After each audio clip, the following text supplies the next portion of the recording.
Hi hello ఎలా ఉన్నారు అందరూ బాగున్నారా? నేనైతే చాలా బాగున్నానండి. మీరు కూడా బాగుండాలని మనస్ఫూర్తిగా కోరుకుంటున్నాను.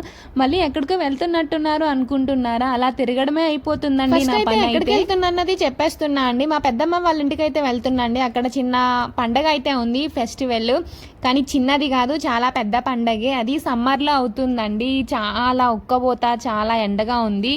కానీ చాలా బాగా జరుగుతుందండి. మనకైతే ఎండగా ఉంటుంది కానీ వీళ్ళకి మాత్రం చూడండి గొప్ప హ్యాపీగా అనిపిస్తుంది. తెగ డాన్సులు వేస్తున్నారు ప్రతి ఒక్కరు కూడా. ఫైనల్ గా ఇంకా మేము అక్కడి నుంచి అయితే వచ్చేసాము. ఇక్కడ పెద్దమ్మ వాళ్ళ అయితే ఉన్నామండి. అక్కడ ఆమె మొక్కుకున్నారనమాట, కావడి కోళ్ళు వస్తారు అనేసి.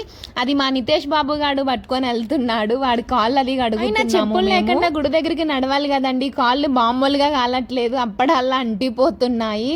సో అందుకనే కొంచెం చాలా పడుతుంది కదా అనేసి కాళ్ళు కడుగుతున్నాము. మా నితేష్ బాబు అయితే ఘటాలు కూడా మోసారండి. ఇంకా ఘటాలు మొక్కుకున్నారు అనమాట. ఇయర్ అయితే మొక్కులేదు, ఓన్లీ కావిడి కోళ్ళు మాత్రమే వస్తానని అనుకున్నారంట.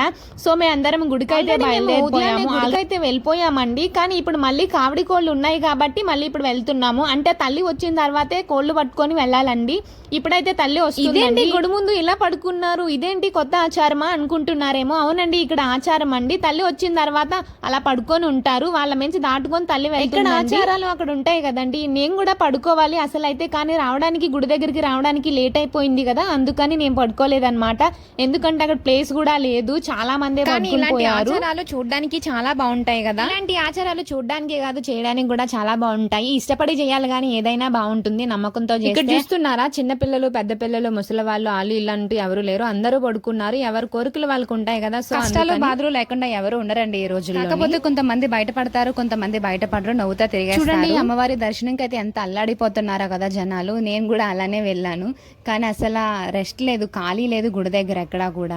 అంత రష్ గా ఉందండి అక్కడ. చూడండి మీరే చూస్తున్నారు, ఒక్కొక్క మొక్కు ఉంటుంది కదా, అలా ఒక్కొక్కరు ఒక్కొక్కటి తీసుకొని వచ్చారు. కొంతమంది గట్టాలు మోసుకొని వచ్చారు, కొంతమంది కావడి కోళ్ళు తీసుకొని వచ్చారు, కొంతమంది మేకలు తీసుకొచ్చారు. అలా ఒక్కొక్కరికి ఒక కోరికలు నెరవేరలేదని కొంతమంది అయితే కోరికలు నెరవేరాయని కొంతమంది, అలా ఎవరికి తోచినట్టు వాళ్ళు పెడుతున్నారు అనమాట. చూడండి ఎంత రష్ గా ఉందో. ఇంకా ఘటాలు కూడా మోసారు, ఇంకా అగ్నిగుండాలు కూడా. నేనైతే అమ్మవారి దర్శనంతో పాటు ఇంకా వీడియోలు కూడా తీసుకున్నాను. నాలాంటి వాళ్ళు చాలా మంది ఉన్నారండి వీడియోలు తీసుకునే వాళ్ళు. నేనైతే యూట్యూబ్ లో పెట్టడానికే తీసాను, మీ అందరితో షేర్ చేసుకుందాం అనేసి. వాళ్ళు ఎందుకు తీస్తున్నారో నాకు మాత్రం కూడా నాతో పాటు దర్శనం చేసుకుంటారని వీడియో తీస్తున్నా.